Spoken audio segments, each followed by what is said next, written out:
Hi everybody, welcome back to my channel. For those of you who didn't see my first video, aka my only video other than this one, my name is Faith and thank you for watching. If you couldn't tell by the title of this video, I'm going to do a deep dive on the Boys of Tommen series. In my first video, I actually was pronouncing that Tommen. After further research, I do think it's Tommen, so I apologize if I was mispronouncing it, and I apologize if I accidentally say Tommen in this video, just because that's how I've been pronouncing it, so I might slip up, but I'll try to say Tommen. And if Tommen's not right, feel free to correct me in the comments. Let's just get right into it because I love these books so much and I have so much to say. So first things first, this video will contain spoilers. Sorry, I can't do a deep dive without spoilers. So if you haven't read them and you don't want to be spoiled, click off this video, read them, and come back. So the first thing we're going to talk about is the actual series order. First book that came out, Binding 13, followed by Keeping 13. These are the first two books in the Boys of Tommen series, and these follow Johnny and Shannon. And next we have Saving 6 and then Redeeming 6. These are books 3 and 4, and they follow Joey and Aoife, and Joey is Shannon's brother. And then we have the fifth book, Taming 7, which follows Gibbsy and Claire, and Gibbsy is Johnny's best friend and Claire is Shannon's best friend. That is the series order. Timeline order is different. In the timeline order, Saving 6 comes first. Okay, Saving 6 starts and ends before any other book. And then Redeeming 6 technically starts before Binding 13 and Keeping 13, but it ends after both Binding 13 and Keeping 13. I recommend to read it in the order that it came out. If you want to read timeline order, I would read Saving 6, Binding 13, Keeping 13, and then Redeeming 6, and then Taming 7. The only reason I would do that is because, in my opinion, Redeeming 6 spoils a lot of the major plot points in Binding 13 and Keeping 13, but Binding 13 and Keeping 13 do not spoil the biggest plot line of this book. So if you want to do it in the least spoiler way possible, Saving 6, Binding 13, Keeping 13, Redeeming 6, Taming 7. Or keep it simple, do it the way they released, and do Binding 13, Keeping 13, Saving 6, Redeeming 6, and then Taming 7. I just threw a ton of numbers at you. I know that it can be confusing if you haven't read them. Hopefully, if you're watching, you have read them, or you're just trying to be supportive, which, thank you. Let's get into the individual books. Actually, not the individual books, because we're going to talk about them as duets. Binding 13 and Keeping 13, we're going to talk about them first. Johnny and Shannon. Johnny Kavanaugh is my husband. I love Johnny Kavanaugh so much. I wish that he was real. I wish he was real, and I wish I could marry him, but I can't. I love Johnny Kavanaugh. If I'm gonna be honest, Johnny Kavanaugh is probably my number one book boyfriend. Oh my god, I just love him. I love him. You guys don't understand. You guys don't understand. Do you see all these books that I've read? And he's the best one? Oh my god, guys. I love him so much. Okay, anyways, let's get into these books. So the thing is, if you're watching this, you probably know a lot of what happened. So I'm not going to really do a summary of these books. I'm kind of just going to give my thoughts. So the biggest criticism that I see for these books is that, specifically these two books, is that Shannon is always referred to as tiny. Listen, I'm 5'9" and have the shoulders of a linebacker. I have never felt tiny for a day in my life. I get very annoyed when I'm reading a book and it's, oh, she's so tiny, she's so petite, little itty bitty.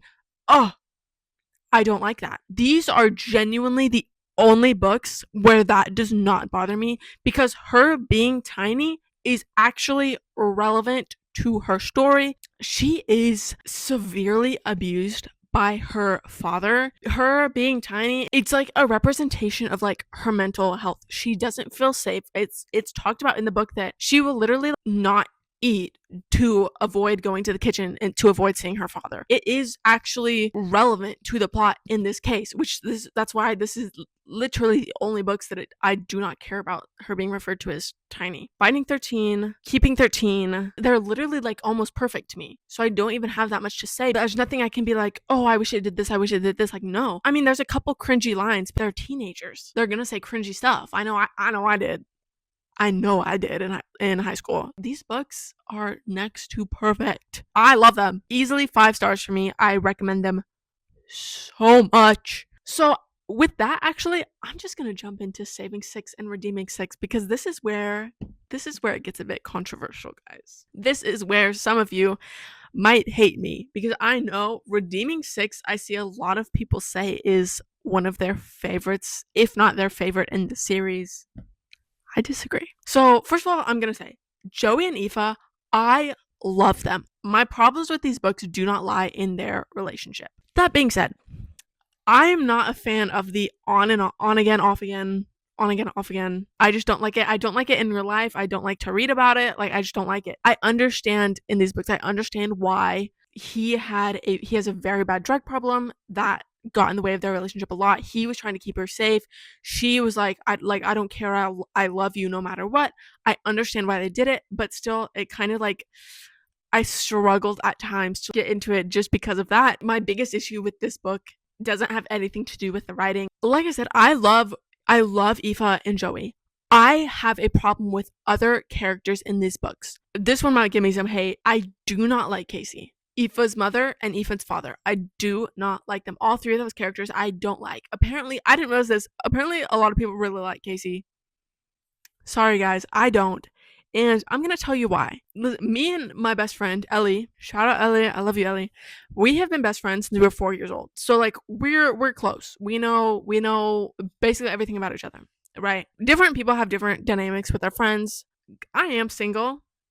My best friend is not. But if I had a boyfriend and she was telling me about how much she wants to ride him and, like, asking all these questions about his penis and how good he is in bed. You can talk about that with your friends all you want. If my best friend came up to me, any of my friends came up to me and said, I want to ride your boyfriend, jokingly or not, I'd be like, what the actual F? No. You can say she was joking. I don't know. Joey's hot as crap.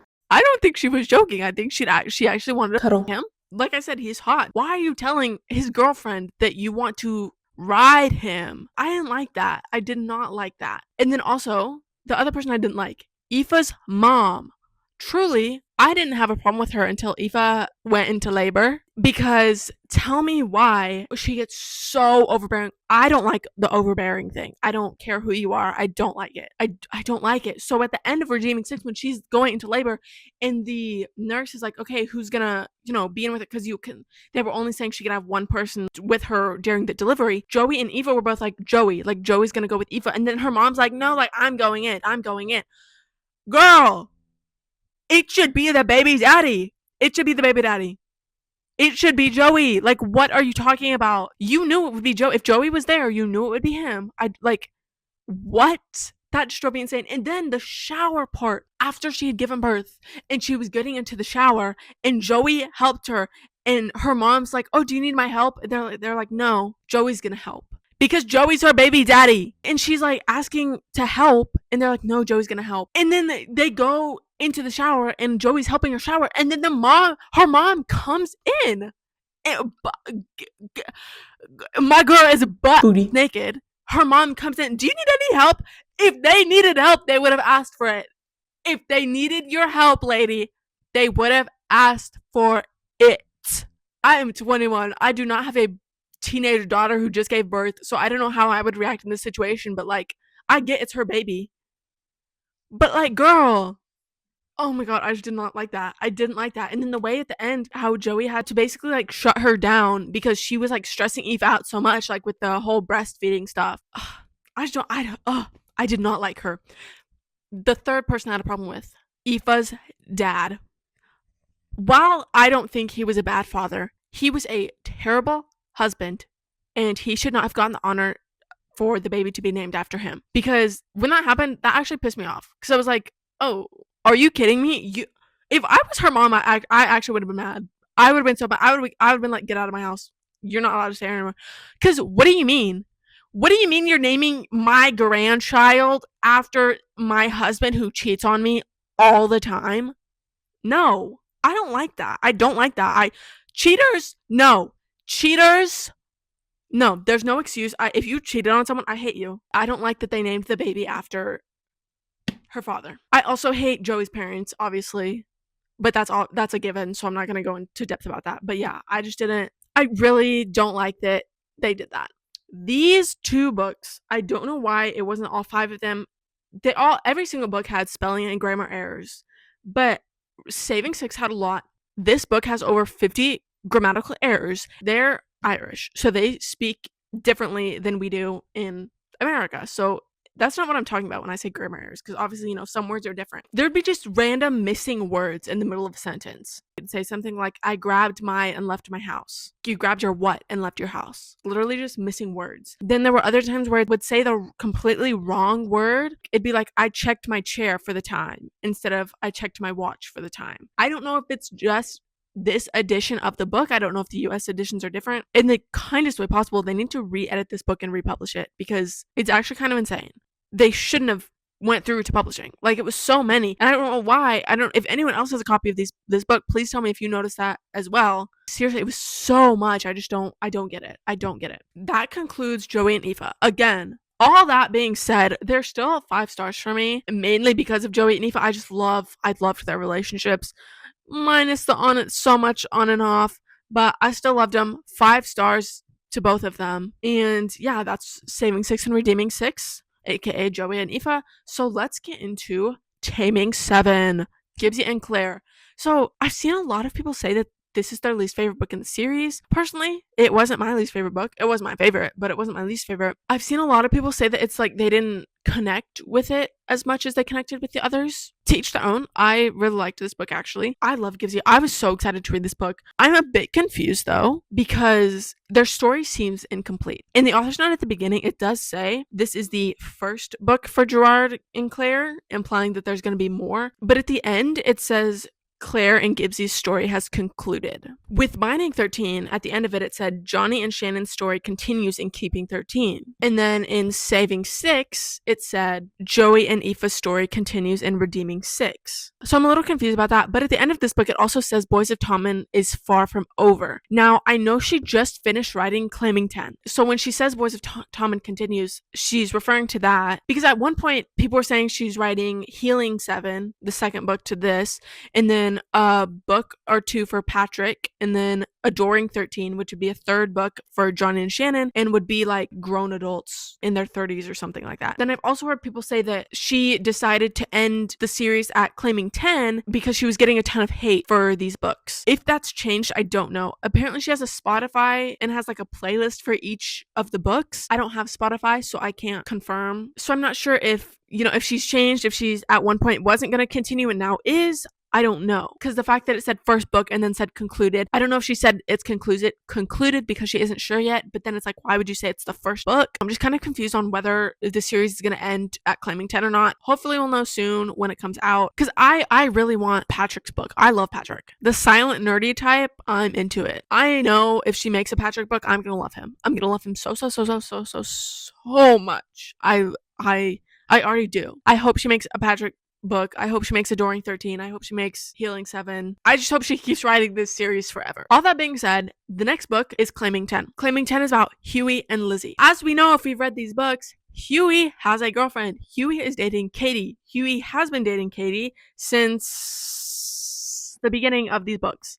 Throughout every single one of these books, Huey was dating Katie. At the end of Keeping 13, it is implied that they're having relationship troubles. We don't know what it is.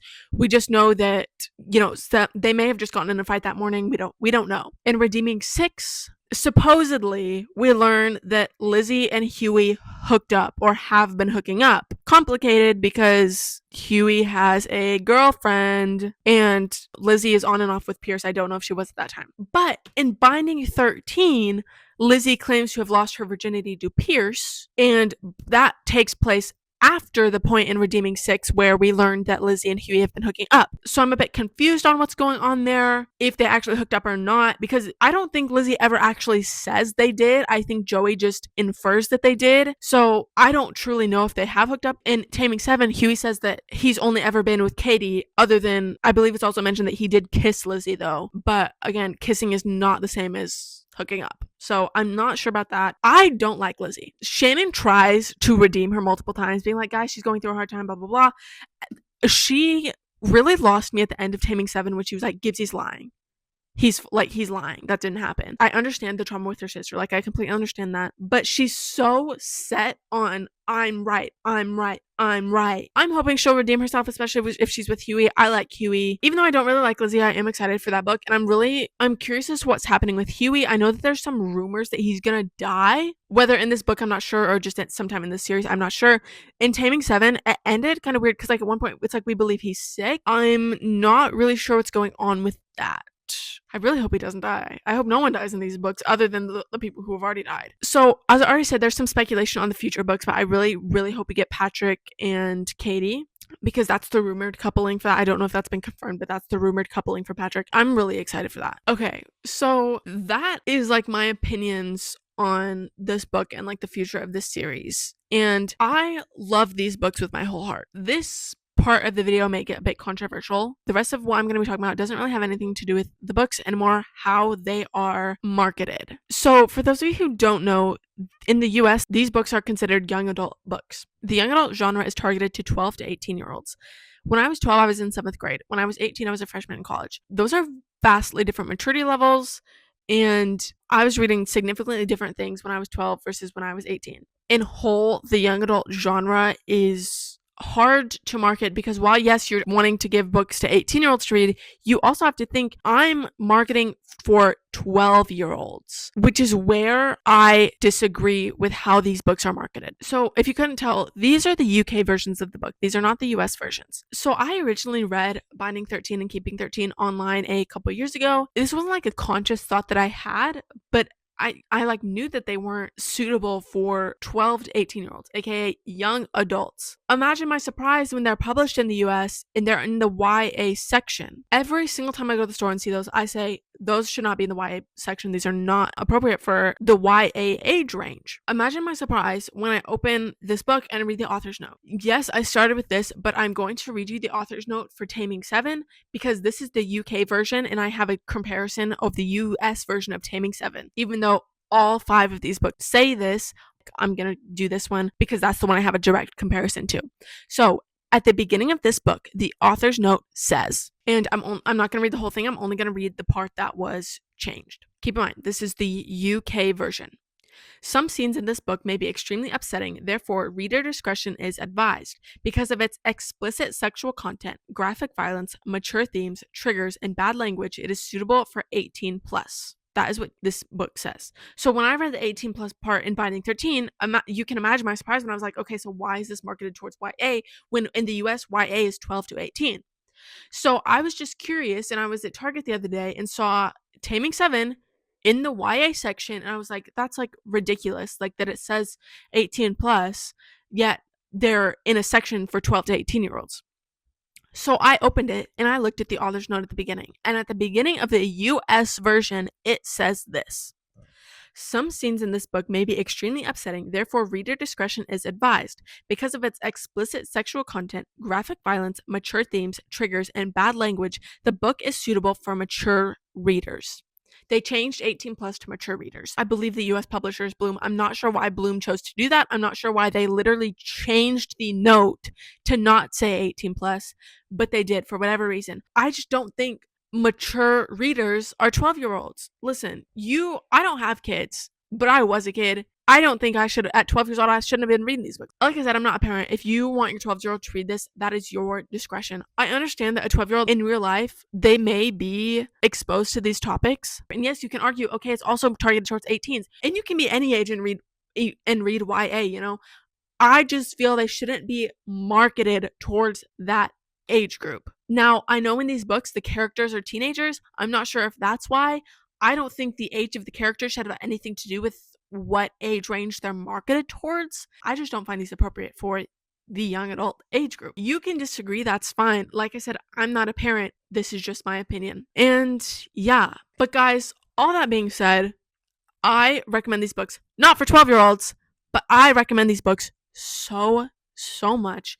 They're so good. It's an emotional roller coaster. These books like changed my brain chemistry. There's so much emotional depth in these books. They're so good. I could not recommend this series enough. Not to 12-year-olds, but to age appropriate people, I recommend these books so highly. They're so good. And yeah, that that is my thoughts on the Boys of Tommen. If there's a man out there watching this who's a real life Johnny Kavanaugh, please DM me on Instagram and marry me, please. Guys, you don't understand. I love Johnny Kavanaugh. He's literally perfect. I'm in love with him. I'm so just truly, deeply in love with him. As Bella Swan would say, I'm unconditionally and irrevocably in love with him. And yeah, that is my video. I hope you enjoyed. I hope I didn't piss you off if you disagree with my YA comments. Like I said, if you do, that's okay. If you don't, lovely. Read these books if you haven't. If you have, share your thoughts on the series. I'd love to hear. Even if you didn't like it, tell me why. I can accept criticisms on my favorite books. I don't know why some people can't, but I can. So if you disagree with things I said, let me know. If you agree with things I said, let me know. My Instagram account is in the description. Feel free to give me a follow or like this video and subscribe to my YouTube for more videos like this. I hope to see you all in my next video, even though I don't know what it's going to be yet. I love you all. If you're still watching this, thank you so much. Bye.